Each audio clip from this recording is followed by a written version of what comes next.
Bharatiya Janata party के हमारे प्रदेश के कार्यालय में जो प्रेस कॉन्फ्रेंस हमने रखी है, जिसमें प्रमुखता से मेरे साथ हमारे जिला के अध्यक्ष नरेश सिंह जी, हमारे ये बाहू फोर्ट मंडल के अध्यक्ष सुरजीत सिंह जी, उनके महामंत्री अजय जी और हमारे पार्टी के सीनियर नेता सरदार एडवोकेट अमरीक सिंह जी हमारे साथ बैठे हैं। विषय बड़ा ज्वलंत है मित्रों, आप सबको पता है कि पिछले तकरीबन 22-23 सालों से जम्मू को एक दीमक ने गिरफ्त किया हुआ है।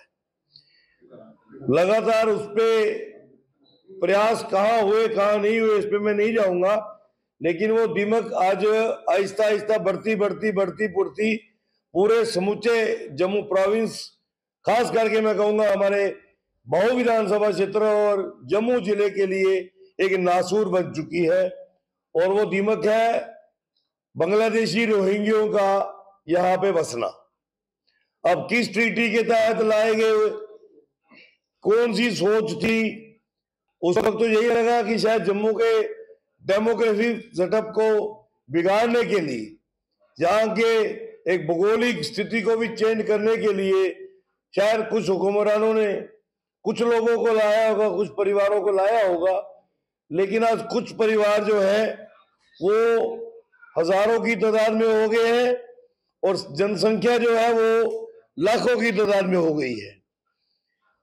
शायद जिनका कई बांग्लादेशी रोहिंग्यों के बच्चों का जन्म भी जम्मू में हुआ है, और किसी भी कोने में रहना, और खास करके जम्मू कश्मीर में, और उसमें भी फिर जम्मू में इस तरीके से पनपना और फैलना जो है वो जम्मू की डेमोग्राफी को डैमेज करने के लिए और जम्मू के सिक्योरिटी सिनेरियो को थ्रेट करने के लिए मुझे लगता है कि वो काफी बड़ा एक रोल निभा रहा है।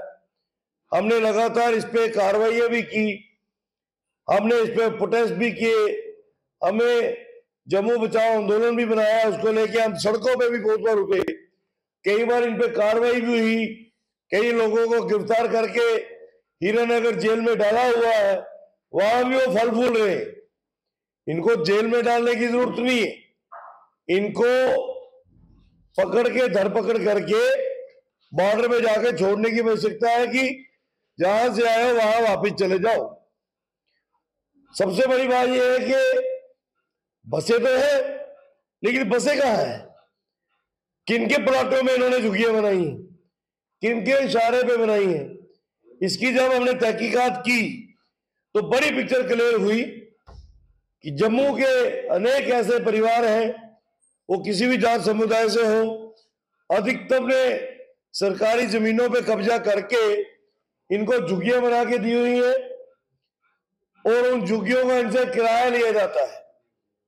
लेकिन बदकिस्मती उन झुग्गियों के अंदर जो बिजली और पानी सप्लाई हो रहा है वो हमारे जम्मू के लोगों के कोटे का बिजली और पानी है। मेरी कॉन्स्टिट्यूंसी के लोगों के हिस्से की बिजली है, उनके हिस्से का पानी है, जो गैर कानूनी तरीके से इनको जा रहा है। मैं एडमिनिस्ट्रेशन को सख्ती से ये कहना चाहता हूं कि बतौर विधायक बाहू विधानसभा क्षेत्र मैं नहीं चाहता हूं कि यहां पर ये ज्यादा देर और रहे। आप अपनी एजेंसीज को मुस्तैदी से एक्टिवेट कीजिए, तत्काल इनका पहले बिजली पानी बंद कीजिए। जब बिजली पानी बंद होगा तो ये यहां से मूव करेंगे, जब यहां से मूव करेंगे तो कहां जाते हैं उसको चैनलाइज करने की जरूरत है। फिर ये भी देखना पड़ेगा कि कौन से लोग इनको शेल्टर करते हैं, क्या एडमिनिस्ट्रेशन में है, क्या कोई सिविल सोसाइटी में है।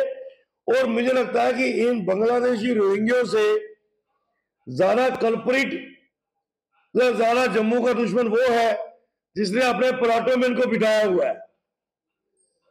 मैं डिवकॉम जम्मू, डीसी जम्मू और हमारे एसडीएम साउथ, जिनके अधीन मेरी बाहू विधानसभा क्षेत्र आती है, उनसे सख्ती से निवेदन करता हूं कि तत्काल इन प्लाटों की रैकी करके उन प्लाटों को सील करिए, उसका रेवेन्यू रिकॉर्ड निकलवाइए कि वो प्लाट सरकारी है या मालकी है। अगर मालकी है तो अगर वो किराया लेता है तो टैक्स कितना भरता है। अगर इनसे किराया लिया जा रहा है तो मुझे यहां तक बताया गया कि एक एक परिवार जो है जिन्होंने इनको बसाया हुआ है वो 3 से 4 लाख रुपया महीना किराया इकट्ठा करता है। जिसकी 4 लाख 3 लाख रुपया महीने की इनकम हो वो बिजली पानी का किराया भी ना दे और टैक्स भी ना भरे, तो ये तो मुझे लगता है कि अनारकी से इससे बड़ा सबूत और क्या हो सकता है। अब जब हमने जम्मू बचाओ आंदोलन बनाया था, हमने इनकी झुग्गियों में बहुत बार खुद भी सर्च किया, इनकी बस्तियों में मैं खुद गया हमारे लोकल वॉलंटियर्स को लेकर। आप हैरान होंगे इनके घरों से हमें क्या मिला। आधार कार्ड, जम्मू में इनके आधार कार्ड बनाने वाले भी सियासतदान थे। सब जानते हैं कि 2002 से लेके 2014 तक यहां पर कौन विधायक था। इनके राशन कार्ड बनाने का भी उन्होंने प्रयास किया। ये मैडम कोई मरियम है, बाप का नाम है डूडू मियां, नरवाल करियानी तालाब, एड्रेस वही दिया है और पता कोई नहीं है। और ये ओरिजिनल आधार कार्ड है जो मैंने उनके घर से निकाला था। और कितनों की ऐसी फोटोकॉपीज थी जो हमने उस वक्त भी एडमिनिस्ट्रेशन को दी कि अगर इनके आधार कार्ड बने हैं तो फिर इनका और क्या कुछ बना होगा, इसकी पड़ताल कौन करेगा। अब ये मरियम ना जाने अब यहां किससे इसने शादी कर ली, कितने इसके बच्चे हो गए, कहां कहां ये रह रही है, कहां कहां इनका नेटवर्क गया है। ये जो कैप्सूल है ये सिक्योरिटी थ्रेट बन चुका है जम्मू के। इस पे तत्काल प्रभाव से मैं तो जम्मू कश्मीर पुलिस से जरूर कहूंगा कि आपको मुस्तैदी लानी पड़ेगी, क्योंकि जम्मू में नशा, चोरी, सेक्स ट्रेड तक जो है उसमें बांग्लादेशी रोहिंग्या पाए गए हैं। मेरे विधानसभा का मैक्सिमम क्षेत्र, खास करके ये त्रिकुटा नगर, छन्नी हिम्मत, टचिंग सैनिक कॉलोनी, चन्नी रामा, फिर गांधीनगर, वहां पे जितना भी जम्मू म्युनिसिपल कॉर्पोरेशन के माध्यम से कुछ ऑटो जो कूड़ा कलेक्ट करते हैं घर घर से, उन कूड़ा कलेक्शन के अंदर जो लोग लगे हैं वो बांग्लादेशी और रोहिंग्या लगे हैं। क्यों? जम्मू के लोग काम करने के लिए नहीं है क्या? क्यों बांग्लादेशी रोहिंग्या को काम दिया गया है? और वो काम क्या कर रहे हैं? वो घर घर जाके कूड़ा नहीं उठा रहे, वो हमारे इलाके की रैकी कर रहे हैं। एक घर को वॉच करते हैं कि इस घर से सिर्फ एक बूढ़ी माँ आती है या फिर घर का कोई सेवादार आता है जिसको लोगों ने आकर सेवा कर्मी रखा होता है, वही कूड़ा देके जाता है। कोई और male female elderly young gents दिखते नहीं है। फिर पता लगता है कि 10 दिन के बाद उन घरों में चोरी हुई। ये एक पूरी मोटर्स ऑपरेंडी चल रही है। मैं डीजीपी साहब से भी आपके माध्यम से आग्रह करूंगा कि मेरे इलाके के जितने भी एसएचओ, डीएसपी और हमारे एसपी साहब जो ऑलरेडी इसके ऊपर काम कर रहे हैं, उनको और मैन पावर दीजिए, क्योंकि मैन पावर की कमी है पुलिस के अंदर, मैन पावर की कमी है। उनको मैन पावर से इक्विप करके इस पूरे इलाके की निशानदेही करके करेंगे जहां पर ये लोग रह रहे हैं, तो ऑटोमेटिकली चोर भी मरेगा, चोर की मां भी मरेगी।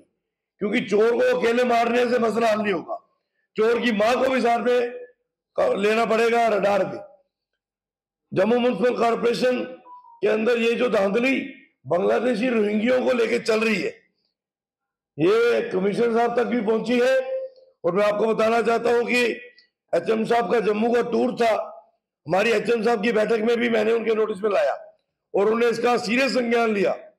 मुझे जानकारी मिली है कि इसके ऊपर काम हो रहा है, होना भी चाहिए। जम्मू में हमारे बच्चों की लाइफ को थ्रेट हो गई है। जो हमारा नरवाल, किरानी तालाब, बठिंडी के नीचे का लगता है का एरिया है, वहां हमारे लोकल जो लोग हैं, चाहे वो हिंदू है, मुस्लिम है, सिख है, उनके घरों में खतरा पनप रहा है। उनको डर रहता है हम अपना बच्चा अकेला घर से बाहर नहीं भेज सकते, क्योंकि ये बांग्लादेशी रोहिंग्या, इनकी मानसिकता किसी लुटेरे से कम नहीं है। इनके लिए किसी को गायब करना, मारना या किसी के घर में चोरी करनी, वो किसी से कम नहीं है। ये इंसान ना होके नरभक्षी का रूप है। मुझे तो यहां तक कहा गया कि नरवाल एरिया में जो हमारे लोगों ने पेट्स पाले होते हैं, लोकल जो हमारे कुत्ते, वो कुत्ते गायब हो गए। अब कईयों ने यहां तक पता करवाया कि इन लोगों ने उन कुत्तों को मार के उनको काट के खा लिया। अगर ये इस तरीके के लोग हैं तो ये जम्मू के लिए कितना बड़ा एक बम जो बन रहा है, और जब ये फटेगा ये सबकी तबाही करेगा।